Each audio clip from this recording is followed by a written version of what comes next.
awal mula terjadi dosa zina dan siapa pelakunya. Kemudian juga kisah tentang salah satu cucu Nabi Adam alaihi salatu wassalam yang hidup di 3 zaman kenabian. Apakah ini sebuah fakta ataukah hanya sekedar khurafat? Ma'asyiral muslimin yang dimuliakan Allah Azza wa Jalla, saya angkat pembahasan ini dari seorang anak putri Adam alaihi salatu wassalam, Unuk bintu Adam ataupun Inak bintu Adam, dan cucu Adam alaihi salatu wassalam Uwaj ibn Unuk atau ibn Inak. Bagaimana kisahnya? Bagaimana terjadi awal perzinahan? Dan siapa Inak dan juga putranya Uwaj ibn Inak ibn Adam ini?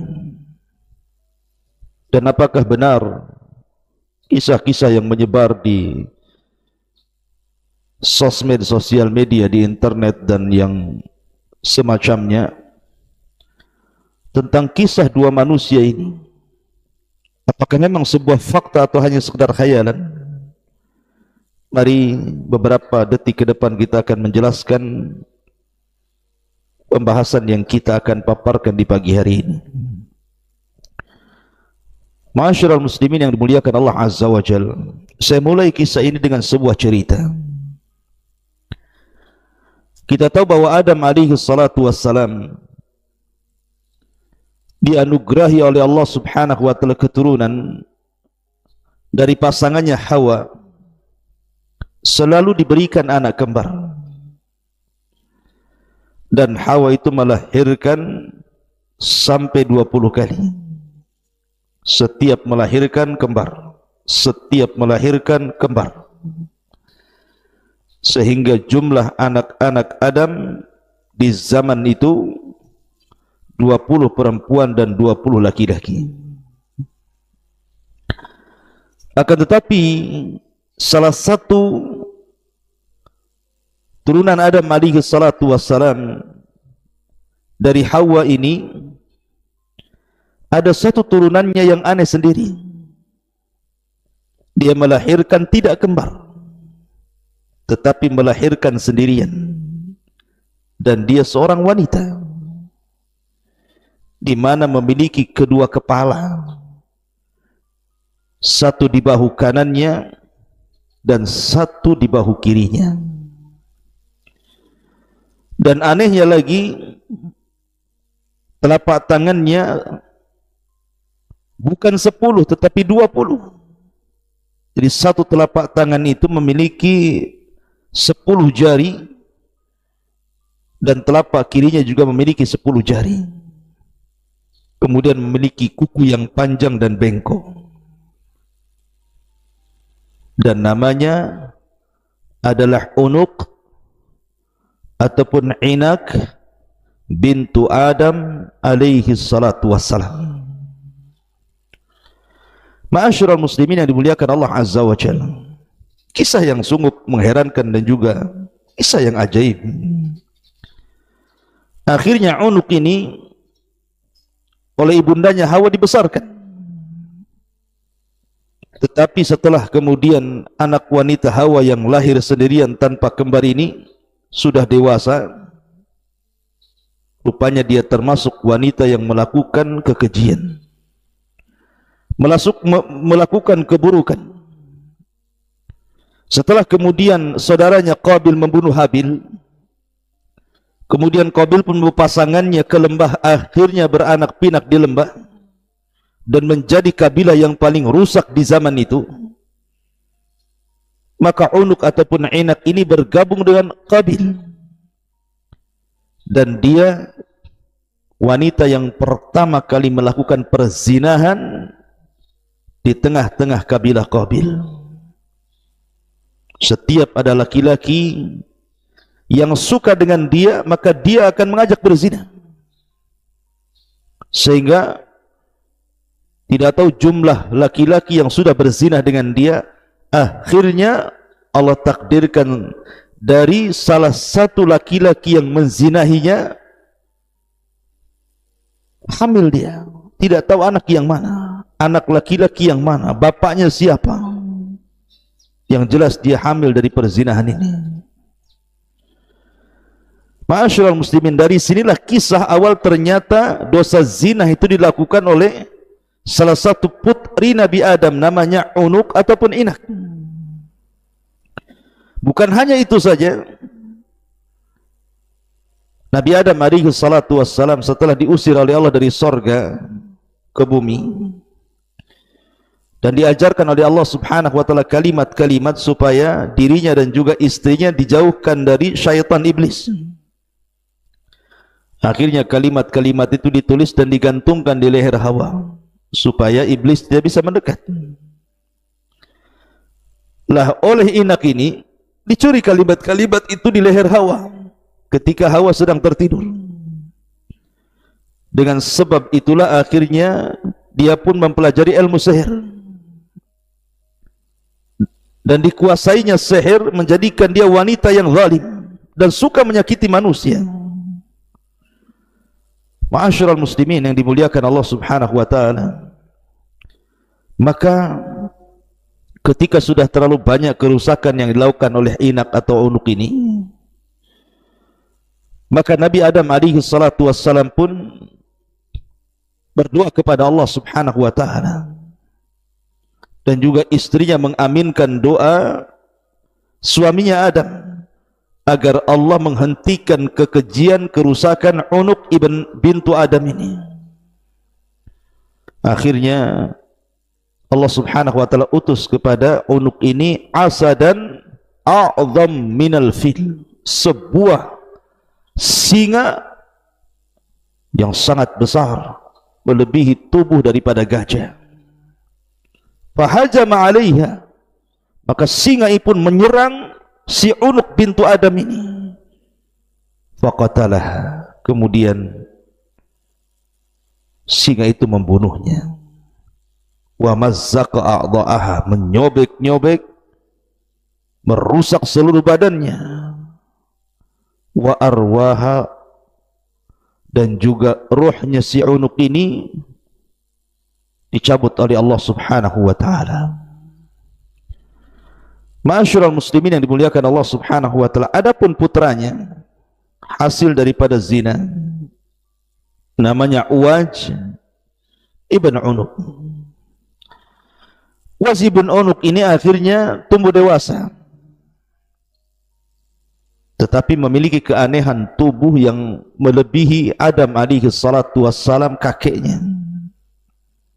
Adam ini tinggi badannya 60 hasta. Satu hasta itu setengah meter, berarti 60 hasta itu 30 meter, dan lebarnya hanya 7 hasta. Tapi Uwaj ini berbeda, melebihi kakeknya Adam. Panjangnya memiliki 23.000 hasta. Anda bisa bayangkan 23.000 hasta. Berapa itu meter panjangnya? Berarti panjangnya itu 12.000 meter lebih. Bisa sampai ke awan tuh. Lebarnya 330 hasta. Panjangnya 23.000 hasta dan lebarnya 333 hasta. Dan usianya 300 ataupun 3.600 tahun, dan hidup di 3 kurun kenabian, Adam, Nuh, sampai di zaman Musa alaihi salatu wassalam. Dan diberikan kekuatan. Jadi dia kalau berburu ke laut, dia menangkap ikan dengan tangannya, ada ikan besar, ikan paus atau mungkin yang semacamnya, diambil dengan tangan kanannya, kemudian tinggal didekatkan dengan matahari, kemudian matang dimakan. Saking besarnya raksasanya ini, makhluk ini, Uwaj ibn Unuk ini. Jadi ngambil ikan di laut, tinggal ngambil, kemudian diangkat ke matahari, kemudian dipanggang begitu saja, kemudian dimakan. Subhanallah. Dan apabila dia hendak minum, dia cari awan yang menampung air hujan, dia ambil air itu di awan itu, kemudian diminumnya, karena tinggi. Dan dia lebih jahat dibandingkan ibundanya Unuk. Dia membawa kerusakan dengan kekuatannya. Ma'asyiral muslimin yang dimuliakan Allah Subhanahu wa taala. Sehingga ketika Nabi Adam alaihi salatu wasallam sudah meninggal dunia, kemudian dia pun hidup di zaman Nabi Nuh alaihi salatu wasallam. Ketika terjadi tufan, banjir yang sangat besar, maka dia pun meminta kepada Nuh untuk naik di perahunya. Tapi Nuh mengatakan, alam u'mar bika ya la'in, bukankah sudah kuperintahkan kepadamu wahai orang yang terlaknat. Lah ketika itu air tufan tidak sampai menenggelamkan anak daripada inak atau cucu Nabi Adam ini, tetapi hanya sampai lututnya. Bayangkan saking tingginya, saking raksasanya, semua manusia tenggelam, semua gunung tenggelam. Jadi tufan itu hanya sampai lutut si Uwaj ibn Unuk ini. Akhirnya diselamatkan. Bahkan ada yang mengatakan bahwa ketika Nabi Nuh alaihi salatu wasallam hendak mengambil kayu untuk perahunya dan tidak sanggup diangkatnya, dia meminta kepada Uwaj ibn Unuk untuk mengangkatnya. Dan dia pun hidup sampai di zaman Nabi Musa. Ketika Nabi Musa alaihi salatu wassalam membebaskan Bani Israel sampai di Palestina, kemudian masuklah negeri Ariha. Lah Ariha ini tempat si Uwaj ibn Unuk ini tinggal di situ dan memimpin negeri itu. Ketika Musa mengutus pasukan ke negeri Ariha itu, maka Musa alaihi salatu wassalam setelah mengutus itu, pasukan ini tertawan oleh tentara Uwaj ibn Unuk ini sampai diikat. Ketika Uwaj hendak membunuhnya, istrinya mengatakan, jangan, bebaskan saja, kembalikan dia ke pasukan si Musa itu, boleh jadi dia akan menceritakan kekuatan kita dan mereka takut. Akhirnya kemudian mereka menceritakan kepada Musa, dan Musa mengingatkan mereka agar jangan cerita kepada Bani Israel. Tapi karena mereka pengkhianat, mereka cerita juga kepada yang lainnya, sehingga seluruh Bani Israel dan pasukan yang hendak menyerang itu ketakutan.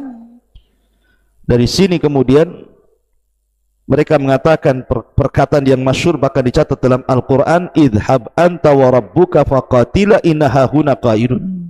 Wahai Musa, kalau engkau hendak perang sana, ajak Tuhanmu perang berdua, kami duduk-duduk di sini. Buat apa kami harus menghadapi raksasa itu? Maka akhirnya kemudian mereka pun ditimpa azab. Karena tidak mau perang, maka mereka pun akhirnya tidak bisa keluar dari negeri itu. Dan negeri itu disebut Ardutih, negeri linglung, sampai 40 tahun. Setelah 40 tahun lewat, maka kelinglungan itu pergi, sudah tidak linglung lagi. Maka Musa memimpin untuk menyerang kaum ini yang ada Uwaj ibn Unuk ini. Akhirnya kemudian tentaranya berhadapan dengan tentara Uwaj, karena Uwaj ini seorang raksasa besar. Dia pun akhirnya mencari batu yang sangat besar, cukup untuk menimpakan kepada pasukan Musa.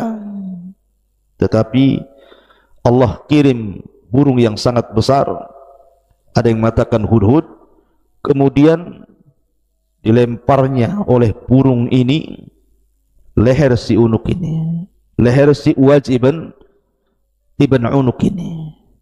Akhirnya batu itu pun jatuh Maka Nabi Musa alaihi salatu wassalam kemudian memukulkan dengan tongkatnya mata kaki daripada Uwaj ini, akhirnya tumbang. Kemudian dengan tongkat inilah Nabi Musa alaihi salatu wassalam membunuh Uwaj ibn Unuq bintu Adam alaihi salatu wassalam. Ma'asyiral muslimin, begitulah kisahnya. Kisahnya cukup aneh. Di antara kita baru mendengarnya. Namun apakah kisah ini sebuah fakta ataukah khurafat? Kalau seandainya ini sebuah khurafat, kenapa pula kemudian para ahli tafsir sebagian mereka menyebutkan kisah-kisah yang berkenaan dengan Uwaj ibn Unuq ini?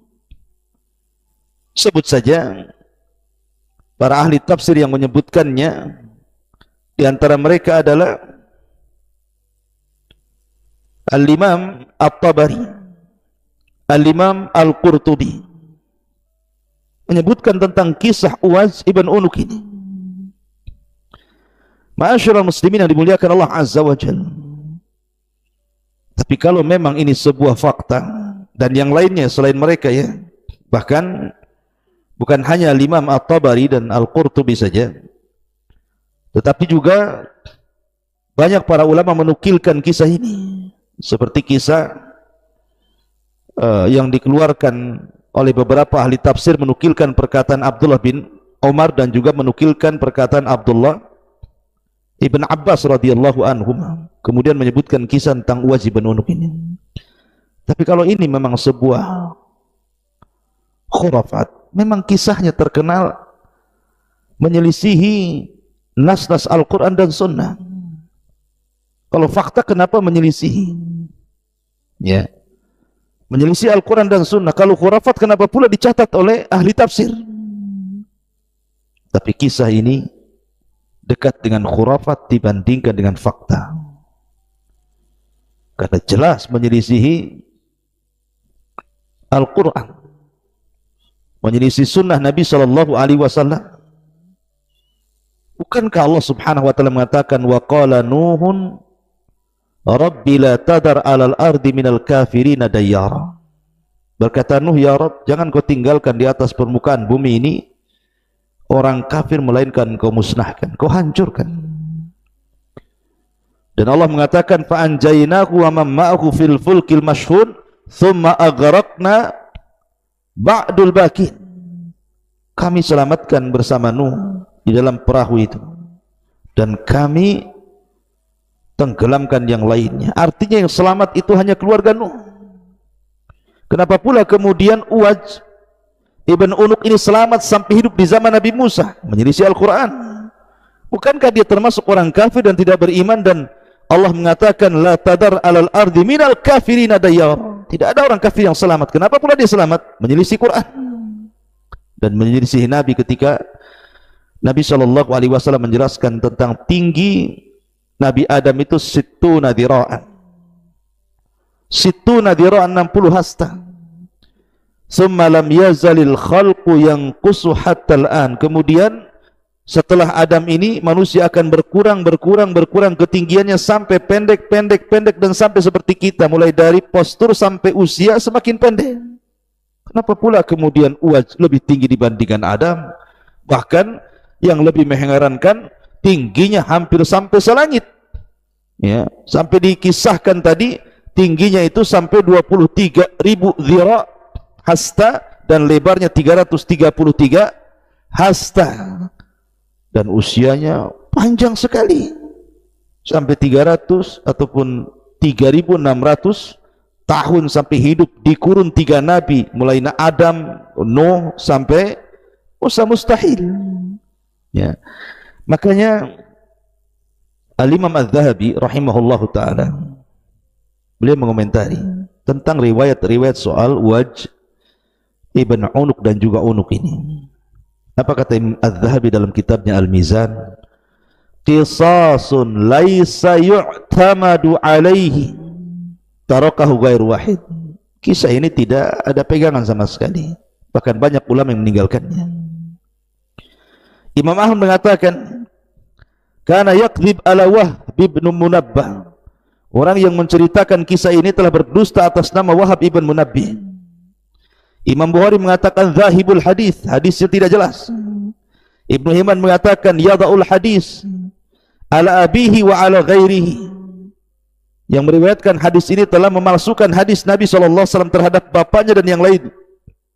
Al-Hafidh Ibnu Hajar dalam kitab Al-Lisan, naqala Ibnu Abi Hatim an Ismail ibn Abdul Karim qala mata Idris wa Abdul Mun'im Radi'. Ada yang mengatakan bahwa karena yang menceritakanlah Abdul Mun'im ini, dia mengatakan dari Idris sudah mati, sementara Abdul Mun'im masih menyusui. Bagaimana dia bisa mendapat kisah dari Idris? Ini terputus sanadnya. Kemudian Ibnu Ma'in mengatakan kadzabul khabis.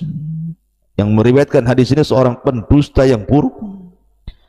Al-Falas mengatakan matruk. Abu Zur'ah mengatakan wahil hadis, hadisnya sangat lemah sekali. Al-Hakim mengatakan zahibul hadis. Kemudian juga Ibnul Madini dan Nasai mengatakan laisa bithiqatin. Orang yang meriwayatkan tidak terpercaya. Dan banyak lagi para ulama yang mengatakan bahwa riwayat-riwayat soal wajiban unuk ini riwayat yang tidak benar.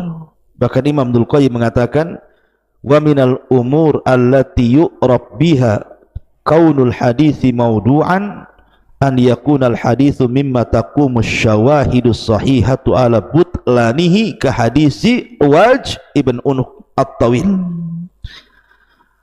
alladhi qasada wadi'uhu ta'na fi akhbaril anbiya. Kata Imam Ibnul Qayyim, termasuk perkara-perkara yang dikenal tentang keberadaan hadis itu palsu, seperti hadis yang tidak bisa tegak syawahid yang sahih atas kebatilannya, seperti hadis Waj ibn Unuk yang sangat panjang, yang dimaksudkan oleh pembuatnya, pemalsunya adalah mencela kabar para nabi. Mustahil. Dari mana mendengar kabar para nabi? Contohnya tinggi badannya dan lebar badannya. Ini mencela para nabi. Kemudian juga mencela Al-Quran, yang Allah mengatakan wa ja'alna dzurriyyatahu humul baqin. Yang selamat itu adalah dari keturunan Nuh, yang tersisa keluarganya dari keluarganya. Sementara Waj ini bukan keluarga Nuh, dia anak daripada Unuk, putri Adam alaihi salatu wassalam. Dan banyak lagi keanehan-keanehan kisah ini, walaupun oleh sebagian ahli tafsir dicantumkan, tapi ini bagian daripada kisah Israiliyah. Oleh karena itulah tidak pantas kemudian seorang muslim menyandarkan kisah ini kecuali dijelaskan tentang kedudukannya. Saya hanya ingin menjelaskan kisah Waj ibn Unuk ini. Dikhawatirkan di antara Anda membaca medsos, kemudian diceritakan kepada orang tanpa mengetahui kisah ini benar, sahih ataukah tidak. Nabi Nuh alaihi salatu wassalam dianggap bapak manusia kedua karena manusia seluruhnya, termasuk kita yang hadir di sini, adalah semuanya keturunan putra Nuh alaihi salatu wassalam. Dan ketika Allah Subhanahu wa taala selamatkan Nabi Nuh dan para pengikutnya yang ada dalam kapal tersebut, kemudian Allah Subhanahu wa taala berikan nikmat yang luar biasa kepada anak turunannya, di mana Allah Subhanahu wa taala memberikan keturunan generasi baik kepada Syam, Ham ataupun Yafis, dan ketika itu mereka berada di atas tauhid. Tetapi kemudian setelah keturunan Nuh alaihi salatu wassalam semakin banyak dan waktu pun semakin berjalan, maka mereka kembali menyekutukan Allah Subhanahu wa taala.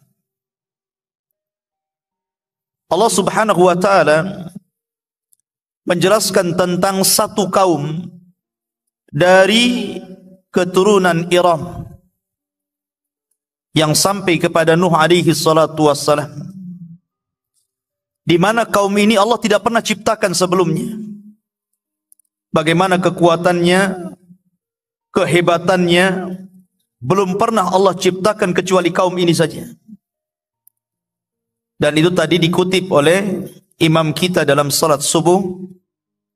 Alam tara kaifa fa'ala rabbuka bi'ad irama dhatil imad allati lam yukhlaq mithluha fil bilad. Bagaimana Allah Subhanahu wa taala telah melakukan ataupun berbuat sesuatu kepada kaum Ad,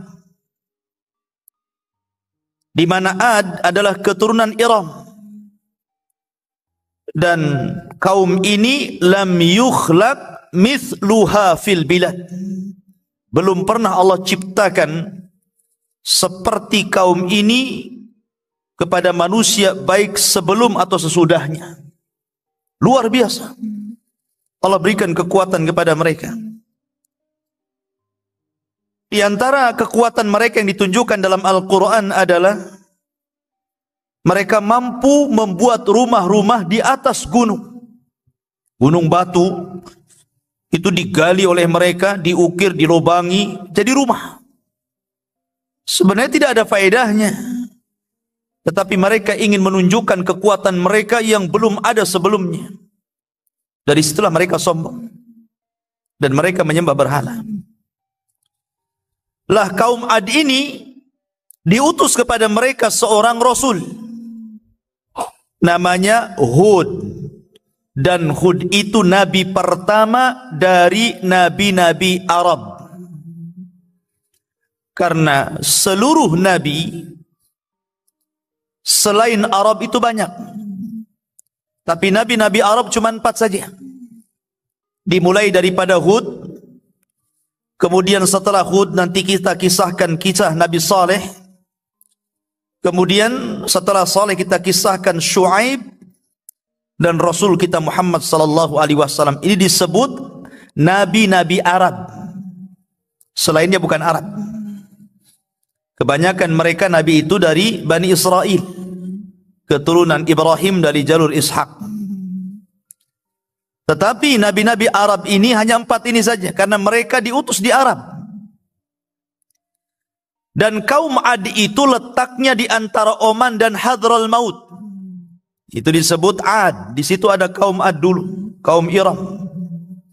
Itulah disebut Arab pertama. Tapi Arab ini telah musnah. Yang ada kaum Samud, kaumnya Nabi Saleh.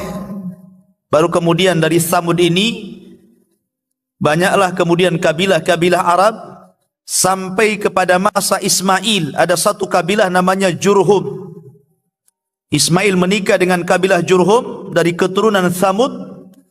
Kemudian dari Jurhum ini beranak pinak, berkabilah-kabilah sampai ke bawah, sampai akhirnya lahirlah Nabi kita yang mulia alaihi salatu wassalam. Maka pada subuh ini kita akan kisahkan sedikit tentang kisah Nabi Hud. Bagaimana kisahnya? Hud kalau dilihat daripada nasab kepada Nuh, dia adalah cucu Nuh yang keempat. Jadi Nuh punya anak, anaknya punya anak, anaknya punya anak, lah Hud ini yang keempat dari keturunan Nuh alaihi salatu wassalam. Artinya dia generasi keempat dari Nuh. Dan subhanallah, sebenarnya ketika Allah Subhanahu wa taala menyelamatkan Nuh dan pengikutnya yang sedikit itu kemudian beranak pinak setelahnya, generasi kedua, ketiga, mereka masih mentauhidkan Allah, karena mereka masih mendapatkan cerita bapak-bapak mereka bagaimana Allah mengirim azab kepada kaum Nuh. Tapi syaitan ini sekali lagi cerdas, ikhwan. Dia menggoda Bani Adam itu khutuat, selangkah demi selangkah. Akhirnya kemudian ketika generasi berlalu sampai 3 generasi, mulailah syaitan kembali menguasai kaumnya Nuh. Setelahnya kaumnya anak-anaknya Nuh alaihi salatu wassalam, sampai kepada kaum yang disebut dengan Ad. Disinilah kemudian mereka kembali menyembah berhala, menyembah patung, tidak lagi menyembah Allah Subhanahu wa taala. Maka dari sini Allah Subhanahu wa taala menjelaskan di dalam Al-Qur'anul Karim seperti disebutkan dalam surah Asy-Syu'ara ayat yang ke-123 dan 127. Dari 123 sampai 127. Allah Subhanahu wa taala berfirman, "Kadzabat 'Adun al-mursalin." Telah mendustakan kaum 'Ad terhadap para rasul. Coba perhatikan nas Al-Qur'an di sini. Rasul yang diutus kepada kaum 'Ad itu cuma satu, Hud namanya. Tapi bahasa Al-Qur'an menggunakan kalimat jama', telah mendustakan kaum 'Ad para rasul. Pada rasulnya cuma satu. Kenapa jadi para rasul di sini? Kan tidak banyak rasul yang dikirim kepada kaum 'Ad. Hanya satu saja kaum Hud. Bahasa Al-Quran ketika mengatakan bahwa kaum 'Ad telah mendustakan para rasul, karena siapapun di antara manusia yang mendustakan satu utusan Allah, berarti dia telah mendustakan seluruh utusan Allah. Sama dengan bahasa, siapa yang mendustakan satu ayat dalam Al-Quran, berarti sama dengan mendustakan seluruh Al-Quran. Itulah bahasa Quran seperti itu. Kemudian Allah mengatakan, "Idz qala lahum akhuhum." Ketika Nabi mereka Hud berkata kepada kaumnya 'Ad, "Ala tattaqun?" Kenapa kalian tidak takut kepada Allah? Kenapa kalian tidak takut kepada Allah? "Inni lakum rasulun amin." Saya ini hanya sekedar utusan Allah yang menyampaikan amanah Allah. Itu saja. Fattaqullaha wa ati'un. Maka bertakwalah dan taati perintahku. Wa ma as'alukum alaihi min ajrin in ajriya illa ala rabbil alamin. Saya tidak minta upah kepada kalian, karena saya hanya meminta upah kepada Allah Subhanahu wa taala. Seluruh para nabi, ikhwan, mereka mendakwakan dakwah tauhid, termasuk Hud alaihi salatu wassalam. Tapi lihat jawabannya, jawaban kaum Hud yang disebutkan dalam surah Hud itu sendiri, sampai diabadikan namanya, ya, seperti Nuh dijadikan nama surat, Hud juga dijadikan nama surat dalam Al-Quran, karena dia nabi pertama dari nabi-nabi Arab. Masalahnya, kalau Nuh disebutkan nama surat karena dia rasul pertama, supaya orang tahu kenapa Nuh dijadikan nama surat sementara banyak rasul dan nabi tidak dijadikan nama surat. Karena Nuh itu rasul pertama, sebagaimana Hud adalah nabi pertama dari nabi-nabi Arab. Ma'asyiral muslimin, mereka mengatakan dalam surah Hud, qalu ya Hud ma ji'tana bi bayyinatin wa ma nahnu bitariki alihatina an qaulika wa ma nahnu laka bimu'minin. Lihat, mereka mengatakan, wahai Hud, apa yang kau datangkan kepada kami ini, kami tidak melihat ada bukti bahwa engkau seorang rasul, seorang nabi. Bahkan kami tidak akan pernah meninggalkan Tuhan-Tuhan kami gara-gara ucapan, dan kami tidak akan beriman selamanya. Nih penyimpangannya di sini. Pertama, tidak percaya dengan utusan Allah. Yang kedua, tidak mau meninggalkan Tuhan-Tuhan mereka.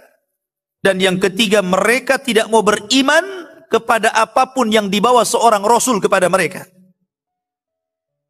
Inad, ikhwan, takabur, sombong.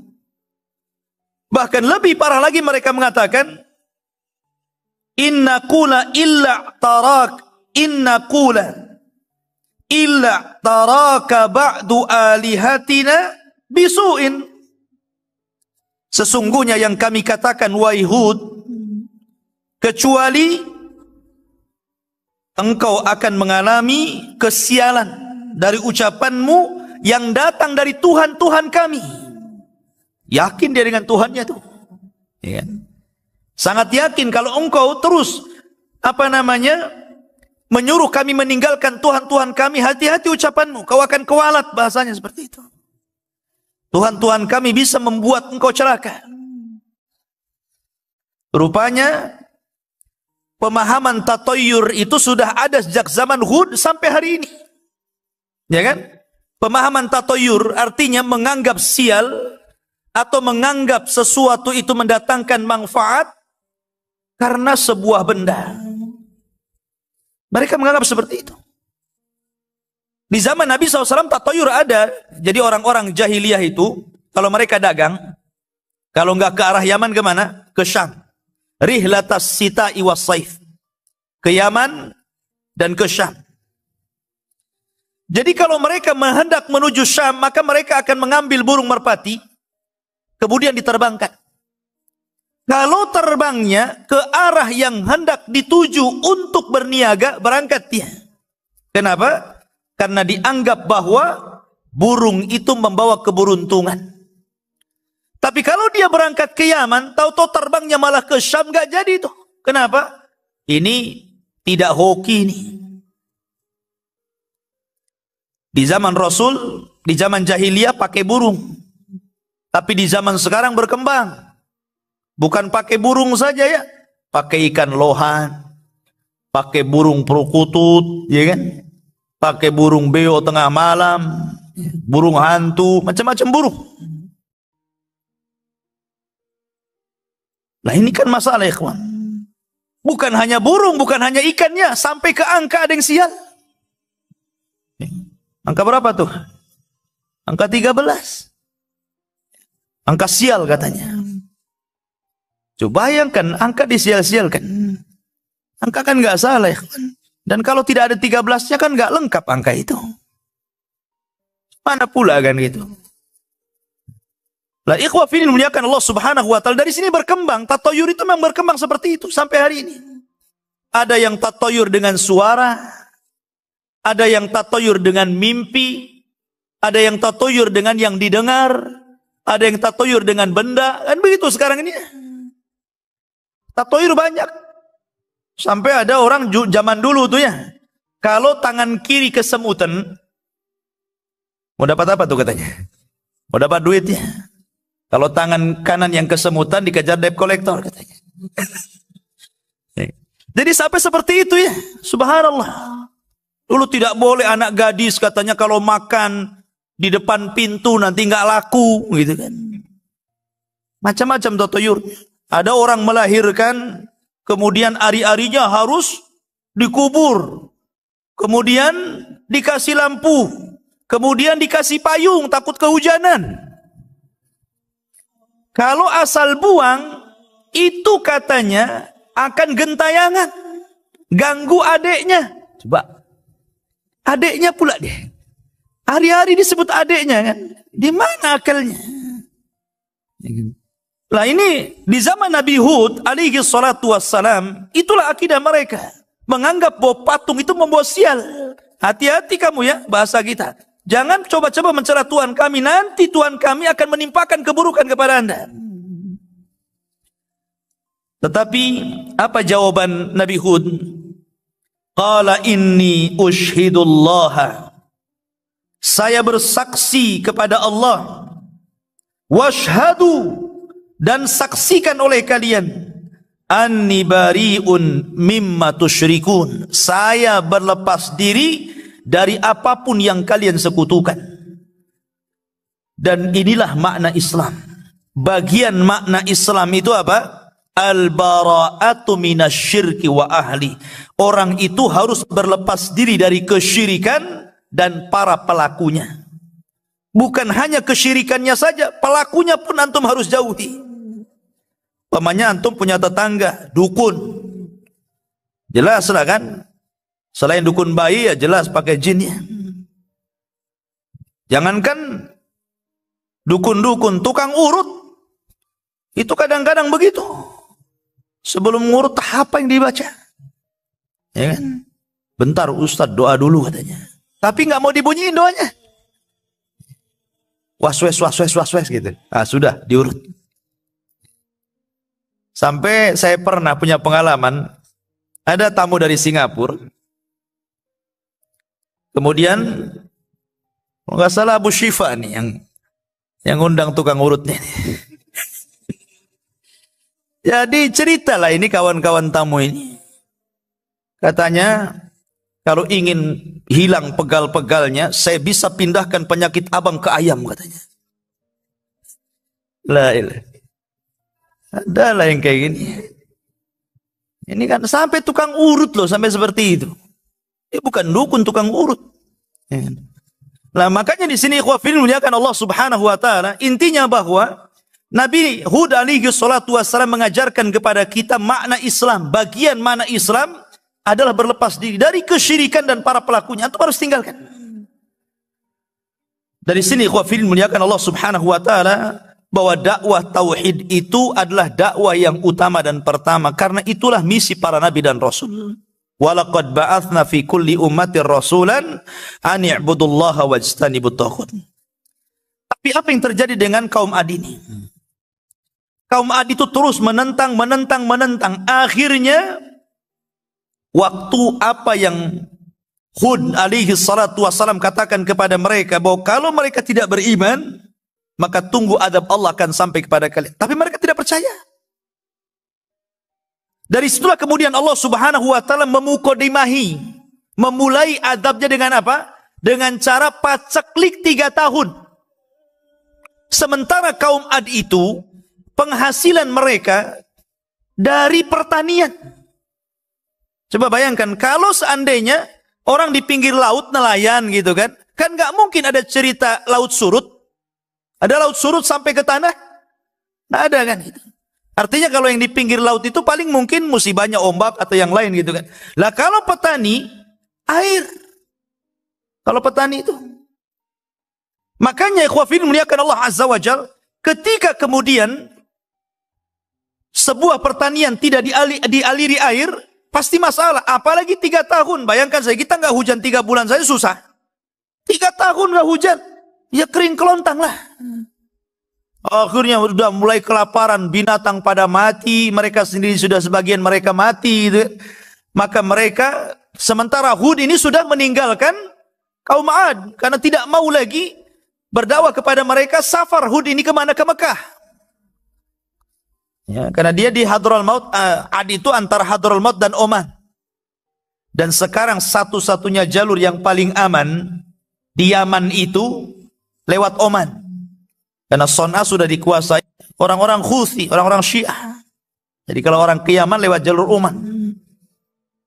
Makanya orang-orang Hadrul Maut dekat ke Oman. Dari situlah kaum Ad. Lah Hud sudah pergi tuh. Ketika azab Allah mau datang, Hud pergi. Membawa kaumnya yang beriman kemana? Ke Mekah. Dan tinggal di Mekah. Lah setelah 3 tahun paceklik, mereka akhirnya kelaparan. Maka 7 orang yang dianggap paling baik dari kaumnya ini berusaha untuk datang ke Mekah. Karena di Mekah itu bagi mereka ada berhala-berhala yang sangat mulia, lebih mulia dibandingkan berhala yang mereka sembah di Yaman. Jadi ada kelasnya juga berhala itu.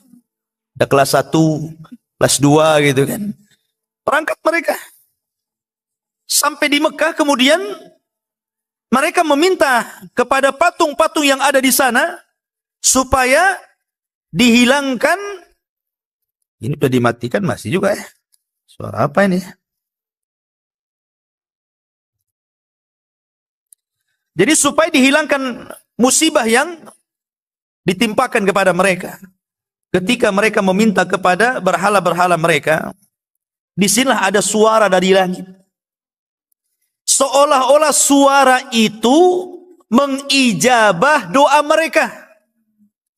Suara itu mengatakan, apa yang kalian kehendaki? Maka mereka mengatakan, kami ingin hujan.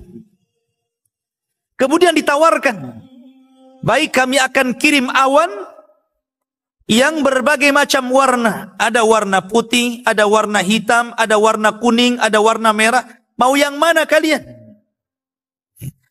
Maka mereka mengatakan, kami ingin awan yang berwarna hitam. Alasannya, kalau awan berwarna hitam itu lebih banyak kandungan hujannya. Dari sini menunjukkan apa? Allah itu memberikan istidraj dulu, keinginannya dipenuhi dulu. Makanya orang kafir itu, kalau ada orang mengatakan enak kali orang kafir itu, hidupnya senang, nggak pernah ditimpa musibah gitu kan. Kita ini sudah beriman, musibah banyak. Ya. Salahnya di mana ini? Padahal Allah mengatakan, wa kana haqqan alaina nasral mu'minin. Adalah kewajiban Allah menolong orang-orang yang beriman. Rasanya nggak ditolong-tolong saya ini. Padahal sudah beriman. Innallaha yudhafi'u 'anil ladzina amanu. Allah akan menjaga orang-orang yang beriman. Bahkan Allah mengatakan, man 'amila amalan min dzakarin aw untha wa huwa mu'minun falanuhyiyannahu hayatan thayyibah wa lanajziyannahum bi ahsani ma kanu ya'malun. Siapa yang beramal saleh dari laki-laki dan perempuan sementara dia beriman, maka kami akan cukupkan kehidupannya di dunia dan kehidupannya di akhirat. Ustadz kami ini sudah beriman, agama kami Islam, tapi nggak pernah dicukup-cukupkan tuh hidupnya. Orang kafir kok enak kali hidupnya. Antum harus paham istilah istidraj. Istidraj itu Allah sengaja membiarkan orang itu di atas kenikmatan sampai kepada waktunya Allah akan adab orang itu. Itu nama istidraj. Begitu juga dukun. Kalau jadi dukun meramal kok benar terus, itu istidraj artinya. Karena tidak semua dukun juga benar ramalannya kan. Mungkin yang benar satu, yang 99 itu dusta. Ini istidraj. Di sini ada pelajaran istidraj. Akhirnya kemudian dikirim, ya sudah kalian pergi ke Yaman. Nanti awan ini akan kukirim kepada kalian. Oh, senang mereka. Senang. Sampai di Yaman, di Ad, mereka kemudian memberitahu bahwa berhala-berhalanya akan mengabulkan permintaan mereka. Datanglah awan, jalan tuh. Semua orang keluar. Coba ya kan. Semua orang keluar. Mereka tidak tahu bahwa awan hitam itu dikirim oleh Allah untuk mengadab mereka. Mereka sangka awan itu untuk membawa berkah. Keluar semuanya. Tapi ada seorang wanita tua yang paham. Ini gelagatnya beda ini. Ini bukan hujan nampaknya. Akhirnya Allah subhanahu wa ta'ala betul-betul kirimkan adabnya. Rupanya awan itu membawa angin. Angin yang sangat dahsyat sekali dan pekikan yang luar biasa. Sampai-sampai Allah mengatakan sorsor. Sorsor itu angin di dalamnya ada pekikan yang bisa memutuskan gendang telinga manusia. Jadi dikirim angin yang sangat dingin sekali masuk ke dalam badan, kemudian telinganya hancur. Itu permulaan tuh. Kemudian setelah itu mereka diangkat oleh angin ke langit, nggak turun-turun. Sab'a layalin wa thamaniyata ayyam. Berapa hari di langit itu? Sab'a layal, 7 hari ngapung di langit. Dan 8 hari. 7 malam, 8 hari diputar-putar sama angin di langit. Coba. Bayangkan tuh, diangkat. Tidak ada satu jiwa pun, anak-anak, orang tua, laki-laki ngapung semua ke atas. Kemudian setelah 7 malam 8 hari, maka Allah subhanahu wa ta'ala kemudian timpakan ke bumi seperti tunggul-tunggul kurma dalam bahasa Quran. A'jazi nakhlin khawiyah. Seperti tunggul kurma. Antum kalau pohon kelapa itu ya dijatuhkan dan jatuhnya lurus, nancap di bumi itu. Ini kepala di bawah, kaki di atas. Kemudian dilesatkan dari langit dan nancap tuh kepalanya di situ. Jadi paku. Lihat ngeri ini adabnya kaum Ad ini. Dan tidak disisakan satu jiwa pun. Makanya Nabi SAW ketika mengisyaratkan orang-orang Khawarij, apa kata Rasul? La in adraktuhum la aqtulannahum qatla adin. Kalau kudapati mereka orang-orang Khawarij, maka kumusnahkan sebagaimana Allah musnahkan kaum Ad. Tidak ada satu jiwa yang disisakan Allah. Hud, ya kan? Maka Hud kemudian selamat dari azab, kemudian diselamatkan kaumnya, dan begitulah Allah Subhanahu wa taala mengakhiri akibat orang-orang yang kufur dan akibat orang-orang yang beriman.